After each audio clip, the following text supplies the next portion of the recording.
Okay, so I'm going to talk to you today about how can a loving God send people to hell.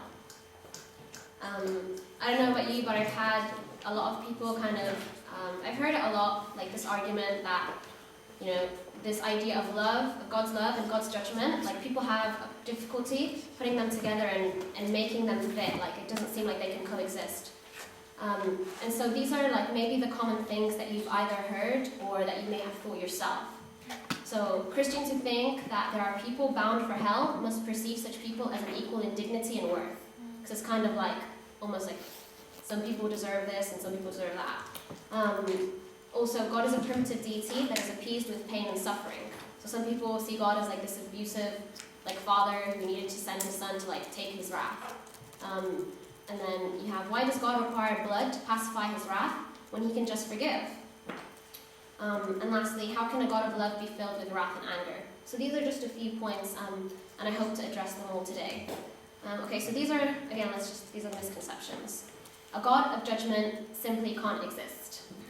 And so, in order to discuss this, I think we need a bit of cultural understanding. So, like, the society that we live in is really built on individualism.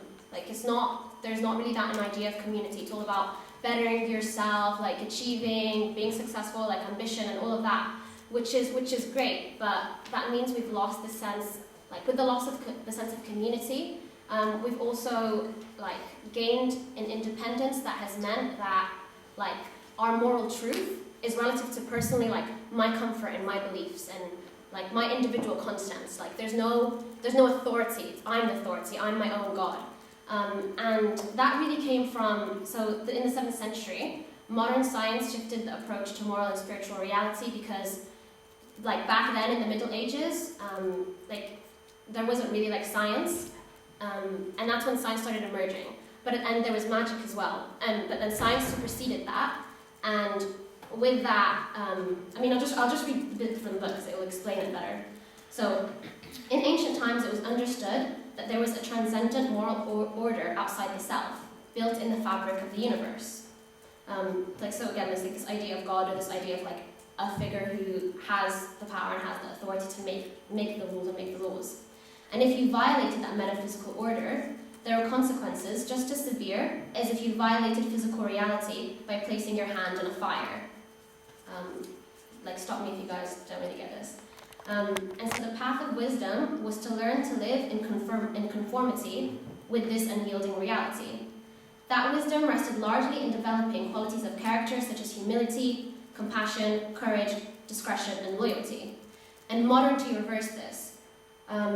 Because, again, like, with science, you get this new approach where now I'm in control of my environment, and it's more about how can I make my surroundings suit me rather than how can I learn from what's going on. And so the ultimate reality was, again, as the book says, the ultimate reality was seen not so much as a supernatural order, but as the natural world. And the natural world is malleable. So instead of trying to shape our desires to fit reality, we seek to control and shape reality to fit our desires. So the ancients looked at an anxious person and prescribed spiritual character change. So, I don't know, like peace or forbearance or long-suffering. But now, in modernity, we talk about stress management techniques. Do you guys am I making sense with that? I don't know. So again, this is why our culture now has no problem with a God of love who supports us no matter how we live. But we object strongly to the idea of this God who punishes people for holding beliefs, even if they're wrong. Because again, we've become like our own masters. And so the spirit of modernity and science and this knowledge has opened up the responsibility to determine our own right and our own wrong. And our new confidence now we have confidence that we control the physical environment. But because of that, it's spilled over to the way that we see spiritual things and the way that we see God's judgment. And so we we kind of reject it, and we're kind of we don't really struggle to bring our mind in subjection to it.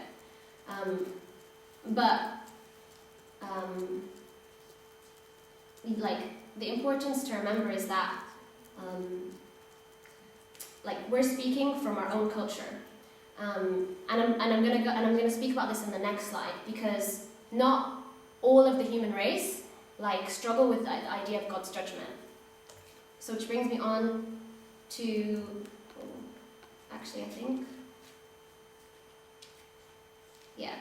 which brings me on to this point.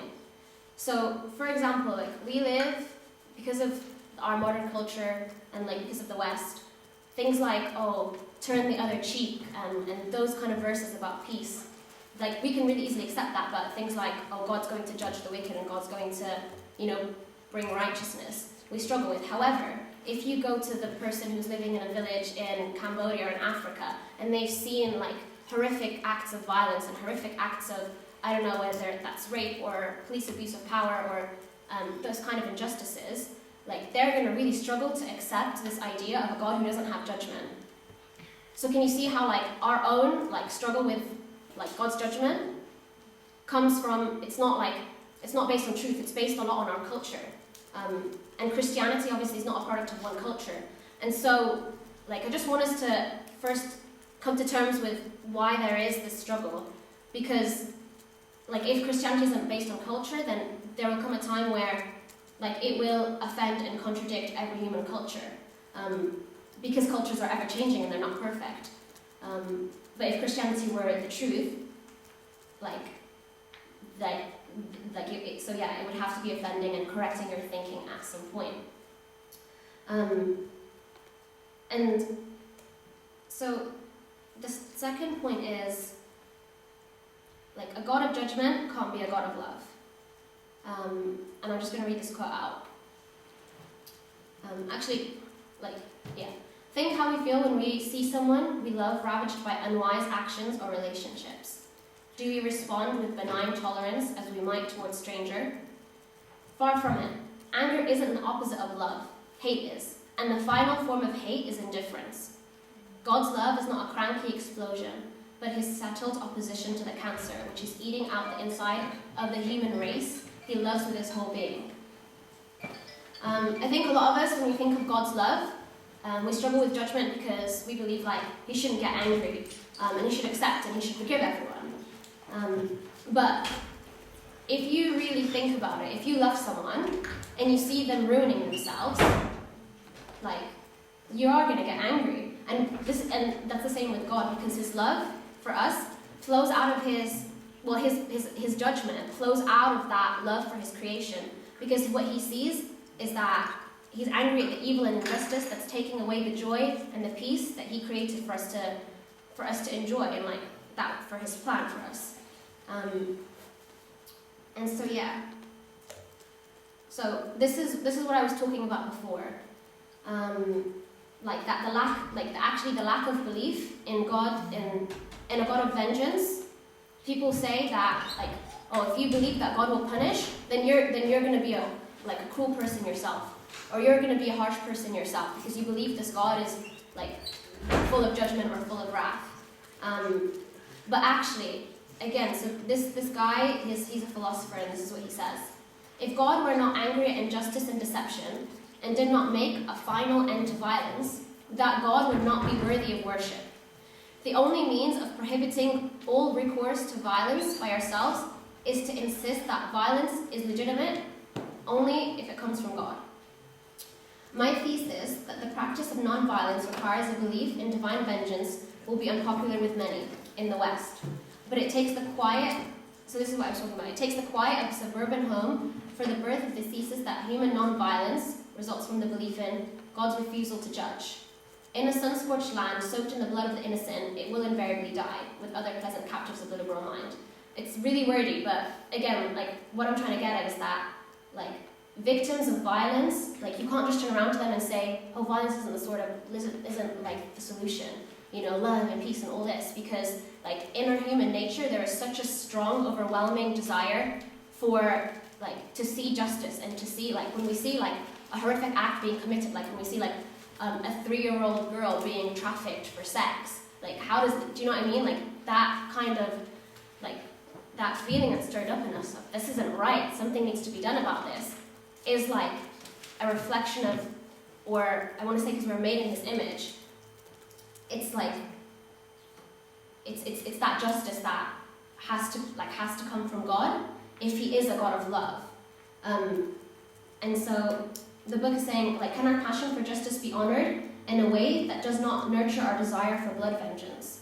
Because, like, with that person, for example, if that's your daughter and you're living in that land and you're, like, in poverty and you have nothing, like, what is going to stop you from taking matters into your own hand? What's going to stop you from going out and trying to, like, find that person who took your daughter and wanting to kill them? And so it's God's divine justice ultimately. That's like your hope.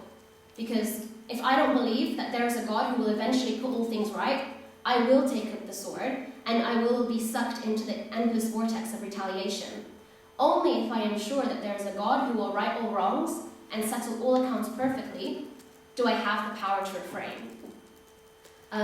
So yeah, most people complain that belief in God of judgment will lead to a more brutal society, like I said. But actually, when you look at, like, societies where there was communism and where there was fascism, like in the Nazis and like in the Marx movement, there was actually a loss, because of that loss of belief of God, because they were religious, those societies were full of brutality. So it's the other way around. Like, you can't, like, that's how you refute that point. Because, like, we've seen it in history. So actually, God's final judgment is necessary for human practices of love and peacemaking. And so another point that you might hear is that a loving God would not allow hell. And this kind of, like, ties in with Joe's presentation. And the problem is that we have a wrong understanding of the nature of evil.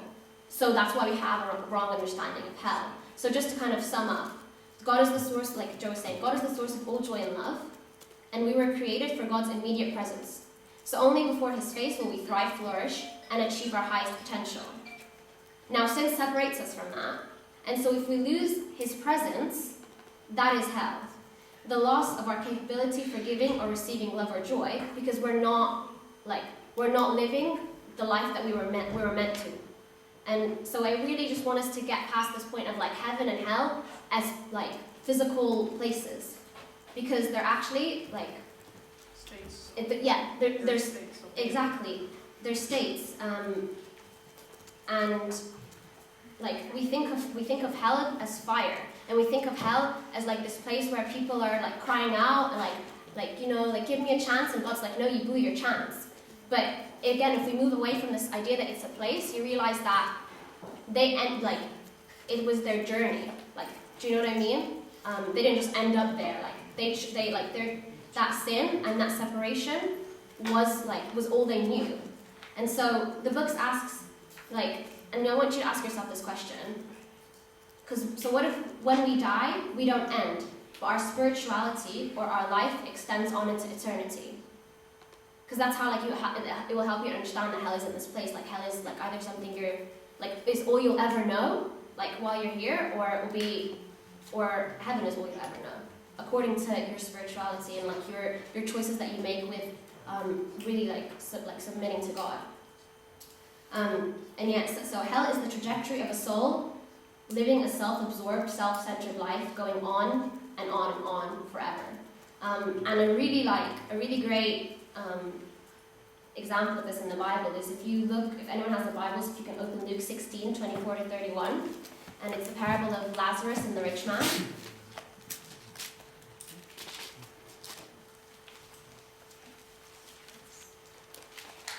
Luke 16. 24 to 31. Because you'll see here how, again, like, hell is what this guy has known, because the way he was while he was living doesn't change when he's in hell now. And I'll explain that. So if anybody wants to read, it's 24 to 31. Then he cried and said, Father Abraham, have mercy on me, and send Lazarus that he may dip the tip of his finger in water and cool my tongue, for I am tormented in this flame.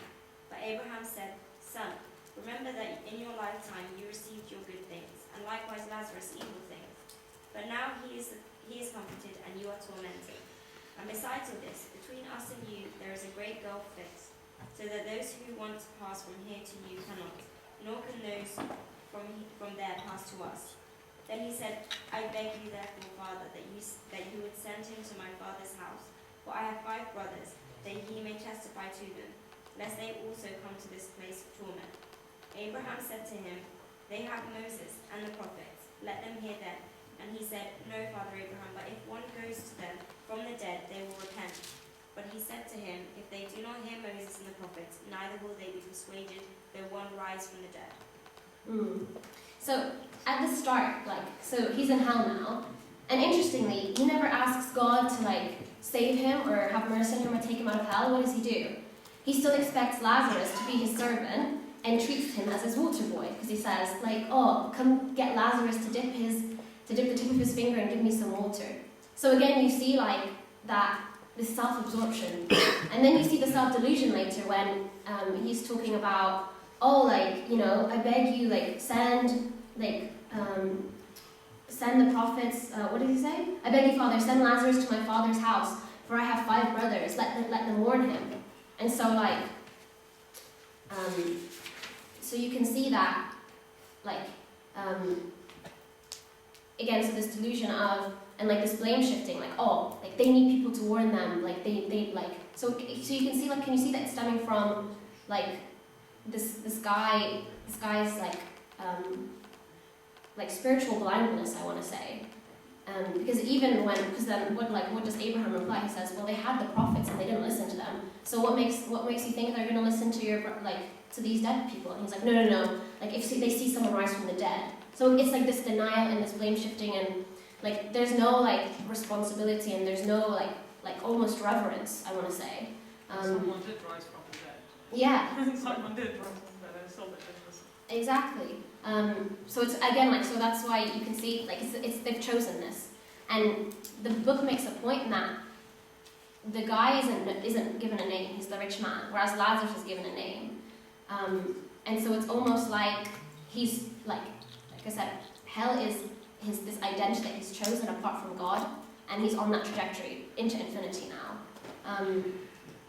And so this fire that we associate with hell, we need to look at it more again as a fire of personal disintegration, because that's what fire does. It disintegrates. It burns things away, and the best way to understand that is to look at addictions, because first of all you start with this disintegration, that you need more and more of the thing to give you satisfaction, and then you get the personal isolation where you're blaming others and your circumstances so that you can justify your behavior. Oh, no one understands me, or everyone is against me. And then that very addiction starts becoming your God, and it starts becoming your identity, because you need it, and you're enslaved in it in order for you to be happy. So you get the selfishness and the self-absorption, leading to piercing bitterness, envy, anxiety, paranoid thought, all of that. And so can you see that it is a process, hell. And C.S. Lewis describes it really well. He says, hell begins with a grumbling mood, always complaining, always blaming others, but you're still distinct from it. You may even criticize it in yourself and wish you could stop it, but there may come a day when you can no longer. Then there will be no you left to criticize the mood or even to enjoy it, but just the grumble itself, going on forever like a machine. So it's not a question of God sending us to hell. In each of us, there is something growing which will be hell unless it's nipped in the bud. So again, it's all these unchecked vices like pride or paranoia or self-pity, all of these that are can grow in us and be that hell. And the problem is, as we see with Lazarus, once the humility is gone, you lose all touch with reality, and you're locked again in this prison, and it's almost like you can't separate the two. And so, as Romans 1:24 says, God gives people up to their desires, because all God does in the end is that he gives people what they most want, including freedom from himself, because he's a fair God. And Lewis, again, he writes on this, and he says, there are only 2 kinds of people: those who say to God, thy will be done, and those whom God in the end says, thy will be done. All that are in hell choose it. Without that self-choice, it wouldn't be hell. No soul that seriously and constantly desires joy will ever miss it. Okay, and so there's also the point of hell and the equality of people that I mentioned, like how, like, you know, some people say, oh, you don't like value lives equally if God will send people to hell. Obviously, we believe that spiritual errors affect the soul forever. But just thinking people in hell are eternally lost make us narrow-minded and make us, I want to say, like, discriminatory in that way. And so, like, I just want to pose you with this. Imagine two people arguing over the nature of a cookie. Jack thinks the cookie is poison, and Jill thinks it's not. Jack thinks Jill's mistaken view of the cookie will send her to the hospital or worse. Jill thinks Jack's mistaken view of the cookie will keep him from having a fine dessert. Is Jack more narrow-minded than Jill because he thinks the consequences of her mistakes are more dire? I don't believe anyone would think so. Christians, therefore, aren't more narrow because they think wrong thinking and behavior have eternal effects. And there's this quote that I want to share with you as well from Peter Kreeft, just while we're on this subject of like choice. And he says, so the worst aspect of the problem of evil is eternal evil, so hell. And does hell contradict this loving, omnipotent God? No, for hell is the consequence of free will. We freely choose hell for ourselves. God does not cast anyone into hell against his will. If a creature is really free to say yes or no to the Creator's offer of love and spiritual marriage, then it must be possible for the creature to say no. And that's what hell is, essentially. Free will, in turn, was created out of God's love. Therefore, hell is a result of God's love. Everything is. No sane person wants hell to exist. No sane person wants evil to exist. But hell is just evil externalized. If there is evil, and if there is eternity, there can be hell. If it's intellectually dishonest to disbelieve in hell, just because it's shocking and uncomfortable, it's the same with hell. Just if it's intellectually dishonest to believe in evil, just because it's shocking and uncomfortable, then you can say the same with hell. Reality has hard corners, surprises, and terrible dangers in it. We desperately need a true roadmap, not nice feelings, if we are to get home. It's true, as people often say, hell just feels unreal. Yes, so does Auschwitz, so does Calvary, so does wars, so does like sex trafficking, so does children being left on the streets and abandoned with no one to care for them. All those things feel unreal, but they are. And so you can't like just turn around and be like, hell doesn't make sense, hell just seems too cruel, because that's reality. And finally, my last slide, this is kind of more for us, because I think the problem is that we have a wrong idea of love. We still think of love in very earthly terms and very worldly terms.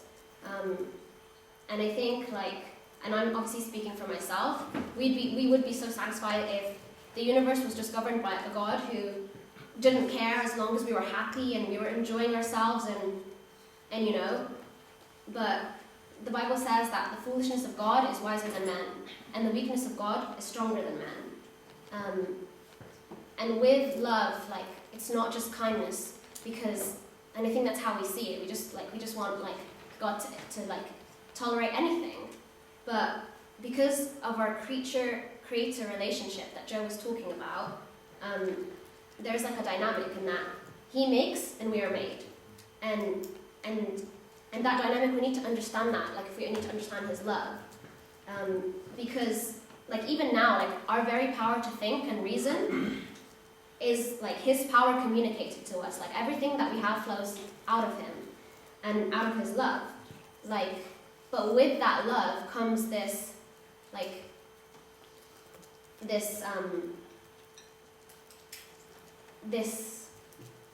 so how in the Bible it talks about God is the potter and we are the clay, this molding, and how we are these living stones and he's putting us and making us into this building. And so C.S. Lewis talks about how, I'll just read some of the quotes out, because again, he says it so much better than I ever will. He says,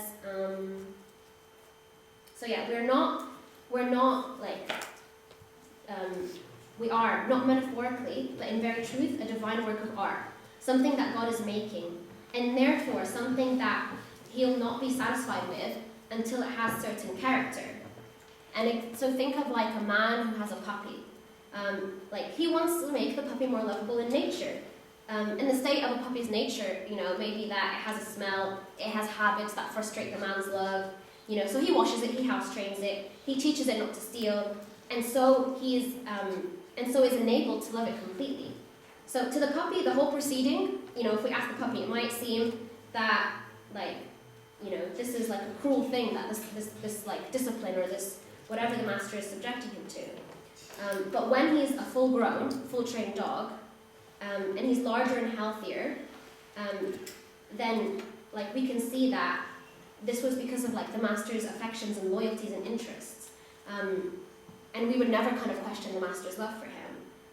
And sometimes I think we wish that like by saying like, oh, like how like this idea, like questioning God's judgment and like the way that like that the fact that he has like very high standards for our lives, it's almost that like we wish he didn't love us. And like we wish that like we were of so little concern and that we were of so little account to God that he would just left us to our natural impulses, and that he just gave us over to anything that we wanted and everything that we liked. But again, we're not asking. That's ultimately asking for like less than love from God, and rather than more love. And we'd be crazy to do that, right? Because love is ultimately like our heart's like deepest desire. So Lewis says that love in its own nature demands the perfecting of the beloved, that the mere kindness which tolerates anything except suffering in its object is the opposite of love. So do you get that? Like, because we think like, oh, like the suffering is proof that God doesn't care, or God doesn't for me. But actually, like, if you tolerate anything except for suffering, then that's the opposite of love, because love is more sensitive than hatred itself to every blemish in the beloved. And of all the powers, Lewis says he forgives most, but he condones least. That he is pleased with little. Of all the powers, he forgives most, but he condones least. So he's pleased with little, but demands a lot. Like he will accept anything you give him, but love that does not demand everything is not love.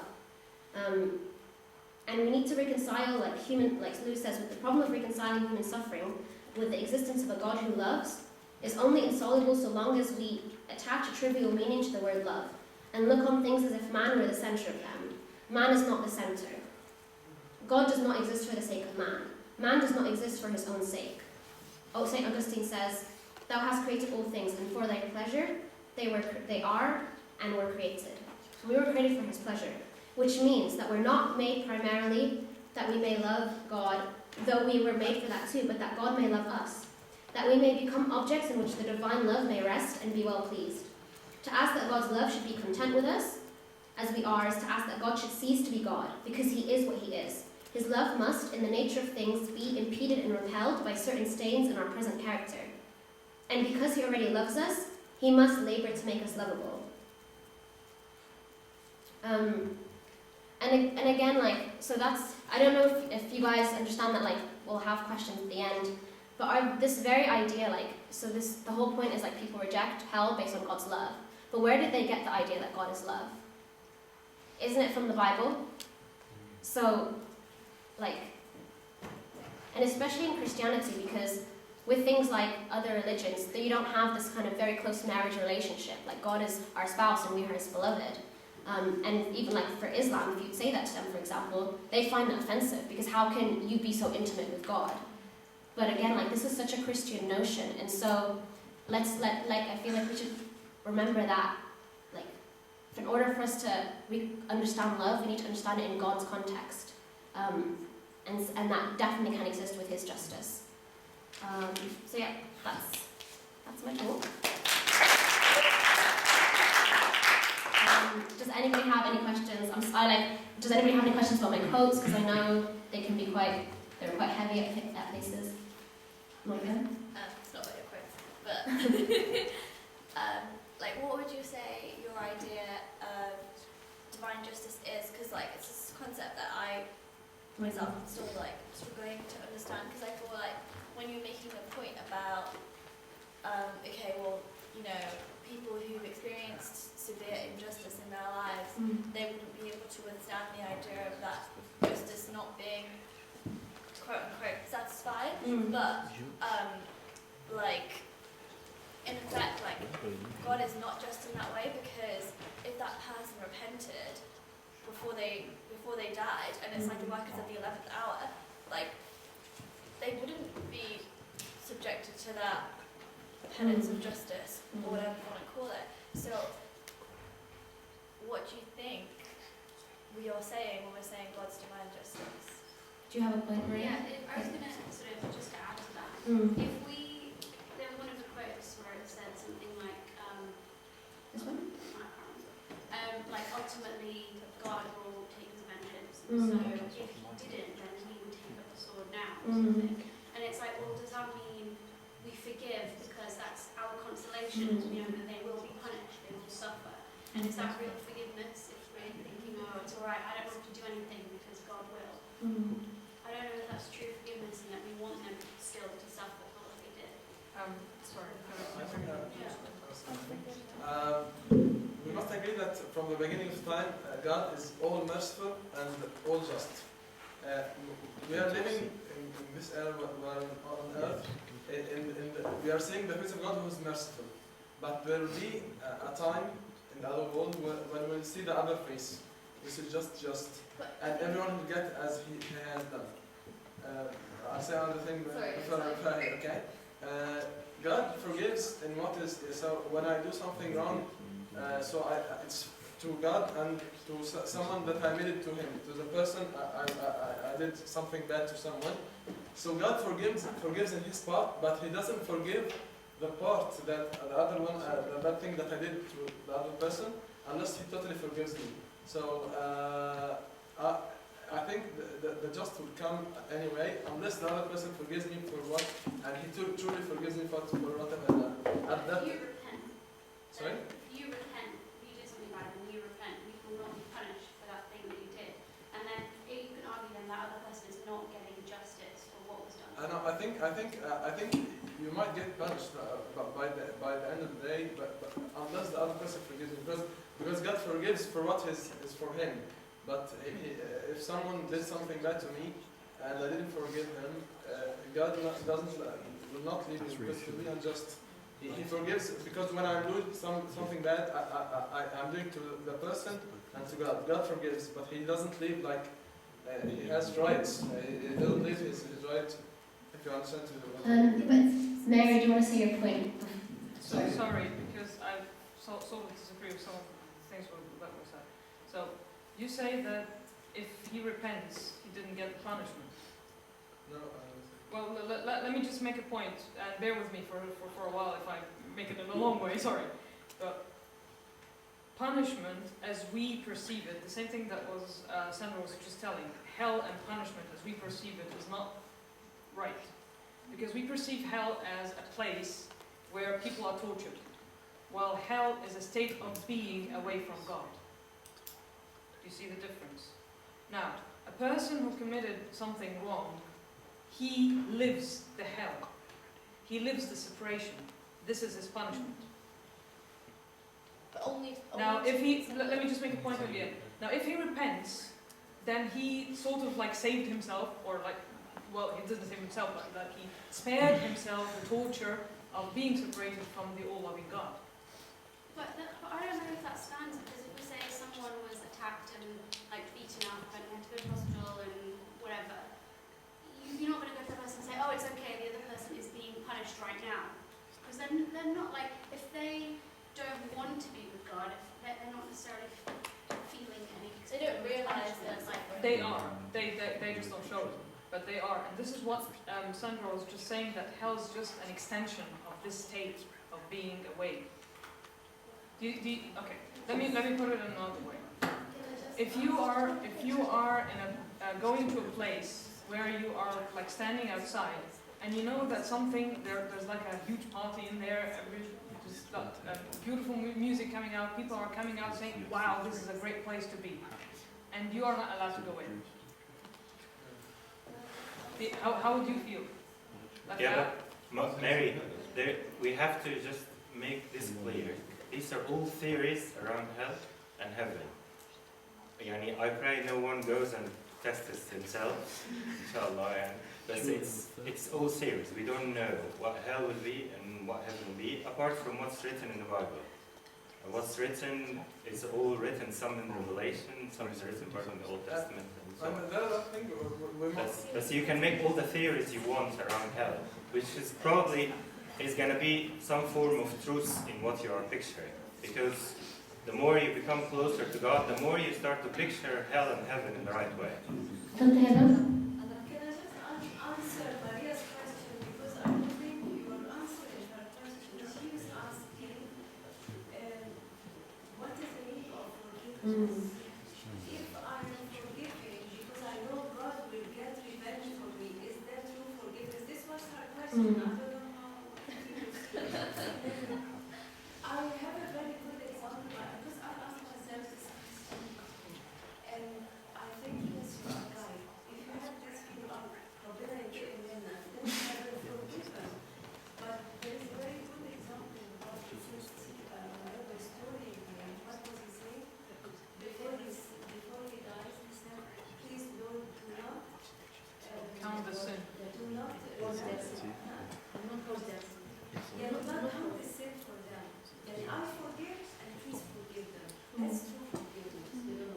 Yeah, this is how I see it. So what I was kind of getting at is that if people tell us how can you believe in hell, I won't feel comfortable as a Christian to say, oh, because God has to take vengeance.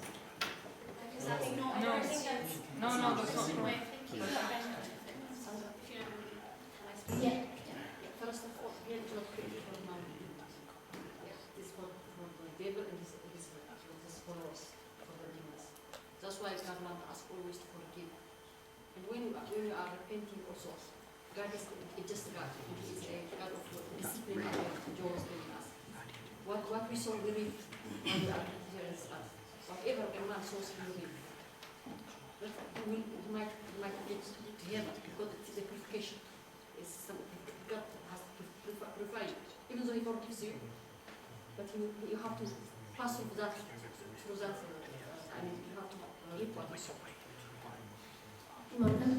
I think a point I just want to say is that I don't think you can compare God's justice and human justice. Like we think like, okay, I'm going to do this, and so I deserve this. But that's not how like God's justice is. Like it's beyond that, and like it says like mercy and justice kissed in one of the songs. Yeah. I think that like God's justice is like in effect like I don't know. I don't want to like say like things that aren't in truth, but like it's more towards like the mercy. And yes, he does have justice, but it's not in the way we understand it. So I don't think we can simplify it in the way that we're like, okay, this person did this, so they deserve X or Y, and it's not like that. Yeah, and Lewis says in The Problem of Pain, if God is wiser than we, his judgment must differ from ours on many things, and not least on good and evil. What seems to us good may therefore not be good in his eyes, and what seems to us evil may not be evil.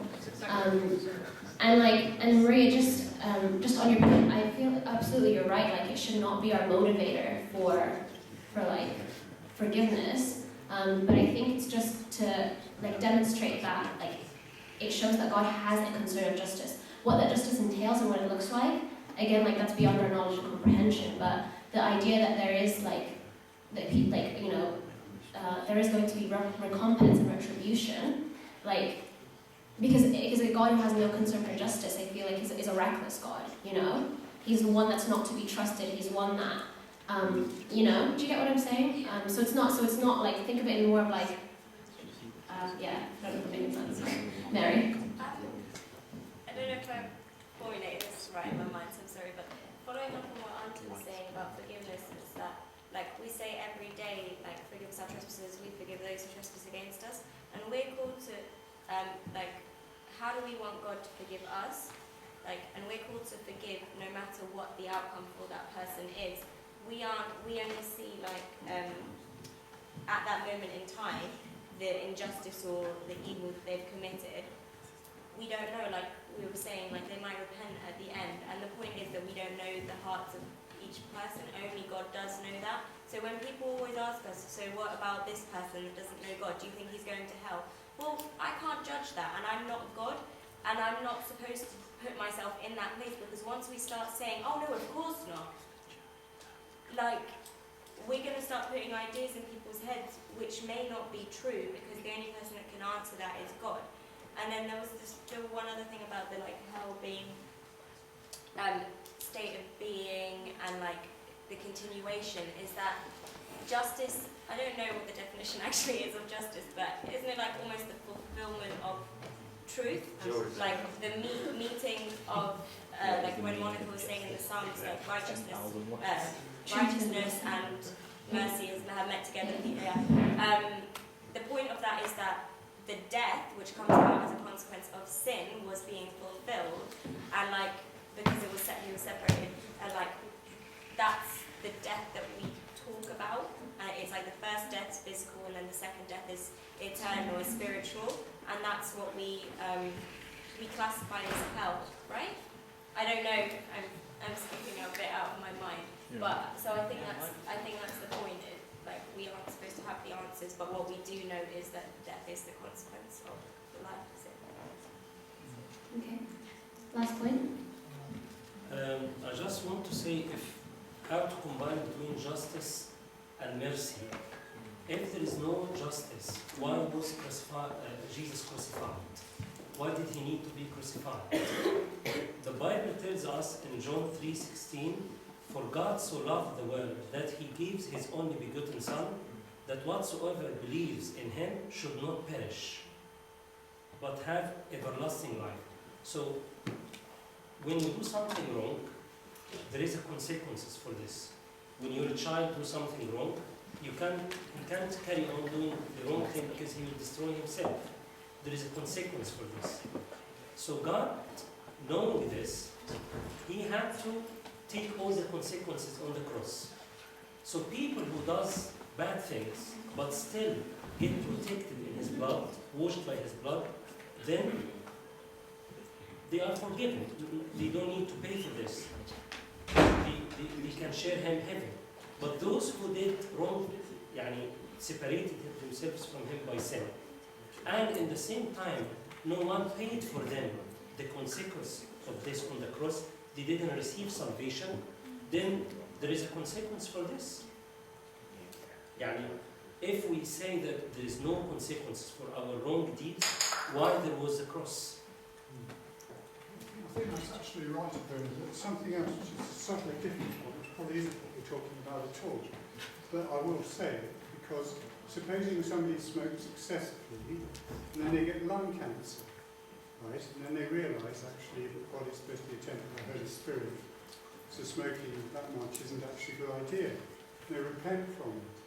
They're still dying of lung cancer. But is this God's judgment? No, I don't think so, because God is infinitely resourceful. It's simply a consequence of the sin from which I've now repented. So I think we've got to be very careful. And it may not be what you're talking about at all, Sandra, but we can so easily confuse what we mean when we talk about God's judgment. Okay, final point. No, it was just about what we were saying. In Romans, it does say the wages of sin are death. It says it really clearly. So Well, we sin, death was our price, and then that is true, but it also can also be true at a physical level. If you repent, then God can use that to bring us closer to Him. Okay.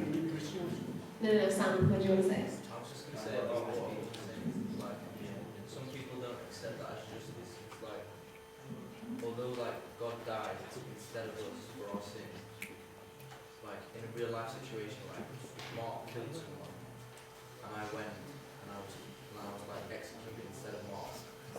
Like some people don't accept that as justice.